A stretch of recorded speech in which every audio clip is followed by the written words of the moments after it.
Mas então a gente está falando muito sobre essa relação, né? Então hoje a gente acredita que é momentâneo esse momento que está passando, né? E todo bear market ele pode ser uma oportunidade, Sim. né? E pra galera que tá ouvindo a gente, Luiz, como é que eles podem identificar essa oportunidade? Eu acho que a gente entrar um pouco mais nessa situação, a gente vai falar um pouco mais sobre diversificação de carteira, quanto a gente pode ter ou deve ter, né, numa carteira de criptomoeda na nossa gestão dos nossos investimentos.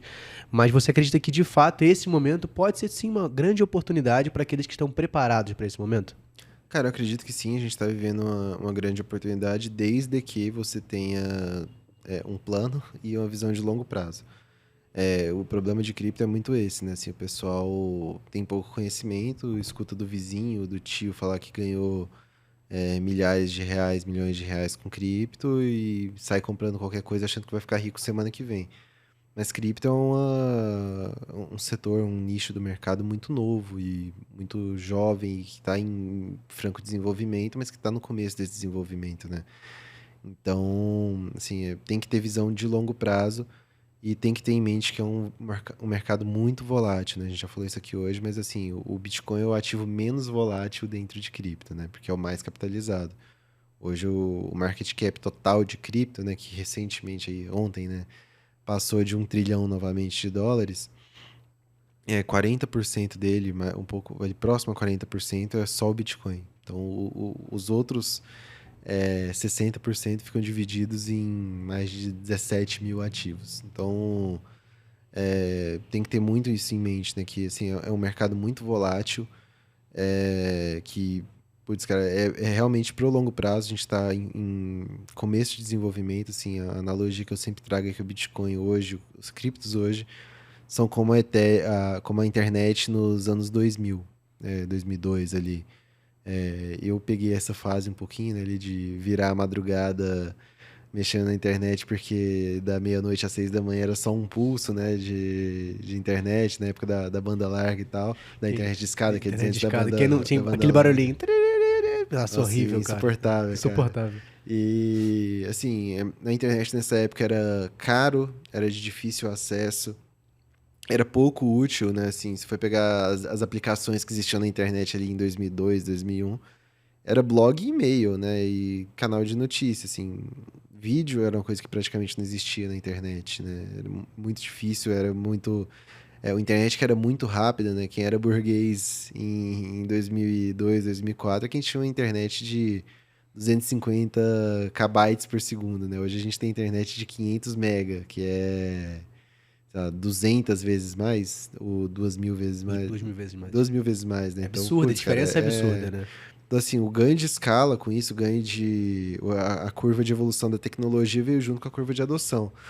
Então, assim, mais pessoas utilizavam conforme apareciam mais utilidades, né? Assim, aí tinha interação instantânea, que era o MSN, o ICQ ali, o bate-papo da UOL, que veio depois dessa interação com o e-mail. Mas o e-mail por si só foi uma grande revolução, né? Eu Sim. pensava, tipo, cara, antes como que você se comunicava com uma pessoa que estava do outro lado do mundo? Você tinha que mandar uma carta, Carta.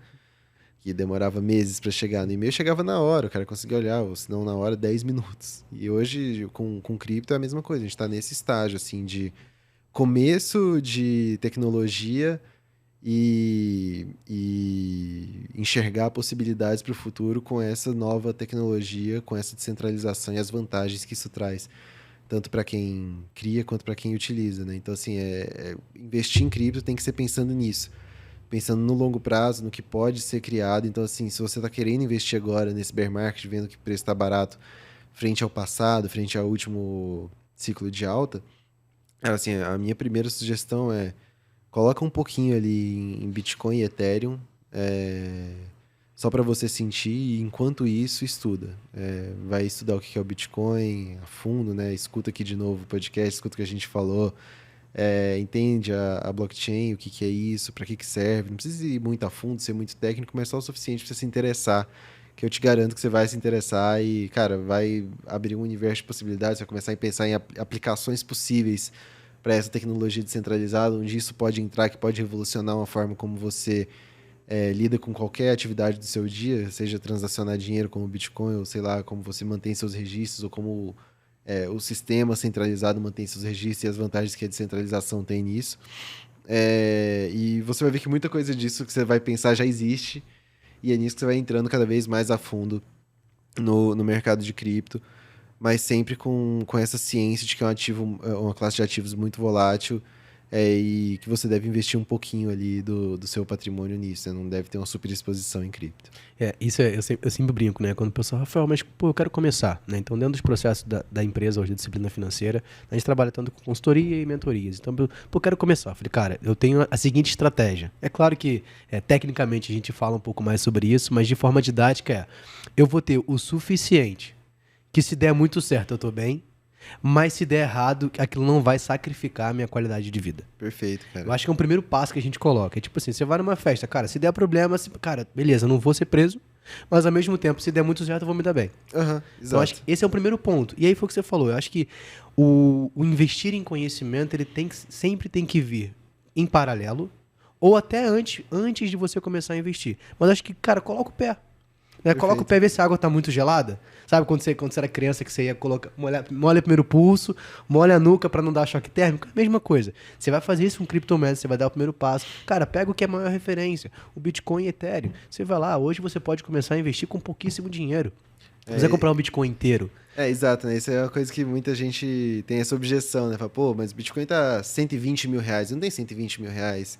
Só para investir, sei lá, no máximo 5% do meu patrimônio em cripto, se 120 mil reais fosse 5%, eu tô muito bem, né? Mas as pessoas não sabem que o Bitcoin é divisível até a oitava casa decimal, né? Então dá pra você comprar 0,00 até a oitava casa decimal 1 Bitcoin, né? E as plataformas de negociação aqui no Brasil, sérias, elas têm um mínimo muito baixo, né? Algumas dá para você comprar R$ 10, comprar Bitcoin com R$ 10. Algumas 15, 20, 30, 50, enfim. Você precisa de R$ 10 para começar a investir em cripto. Né? Não tem a desculpa de que é muito caro para mim, é muito difícil. Cara, assim, eu sei que é difícil, eu sei que é uma outra plataforma que você vai ter que abrir conta, isso eu sei que é chato às vezes, né? Pô, o cara às vezes gosta de ter tudo ali centralizado em um único banco digital ou em uma única corretora. E ter mais um passo a mais, mas que vale a pena, cara. Vale a pena você fazer isso. São 20 minutos ali que você vai gastar da sua vida, mas você vai sentir que é comprar cripto, vai ver que é fácil, vai ver que tem uma variedade de criptos ali nas principais corretoras do Brasil cara, o primeiro passo está dado. Depois disso, você estudar e colocar cada vez mais, assim, sempre respeitando eu tenho a regrinha ali que eu falo que é o 5%, né? Quanto menos arrojado, mais distante dos 5%, quanto mais arrojado, mais próximo desses 5%, que para mim é o limite do que uma pessoa pode ter em cripto, assim, que deve ter em cripto, né? Acho que para algumas pessoas falam até 10%. Eu hoje tenho próximo a 10%, mas eu trabalho com cripto há 5 anos, vivo o mercado há praticamente 6 anos e vivo isso 24 horas por dia, 7 dias por semana e estou muito dentro, né? E isso é bom de você falar. Você que é um cara ativo no mercado, que está há 5 anos no mercado, tem o total controle de ter 10% do seu patrimônio total investido em criptomoeda. E aí a gente vê muita gente que está fora desse mercado, que nunca ouviu falar, é porque ele viu uma notícia e o cara tem 80%, 90%. Cara, às vezes a sua totalidade toda em criptomoeda. 120% alavancado. Tá alavancado né? ainda. Então, assim, eu acho que, cara, molha o pulso. Né? Molha o pulso, entende, vai conhecer o mercado. Né? Isso é uma regra que eu levo para minha vida, para minha carteira, para as pessoas que estão junto comigo, que eu trabalho junto, que eu ensino, que eu administro. Cara, não coloque mais de que 5%. Porque você tem um risco muito grande ali. É claro que a pessoa que tem um perfil mais agressivo, ou que está como você for, você é o cara que está ativo 24 horas. Né? É a mesma coisa, você vive isso. Então você tem um patrimônio um pouco maior. Mas eu acho que a gente tem que ter muito cuidado.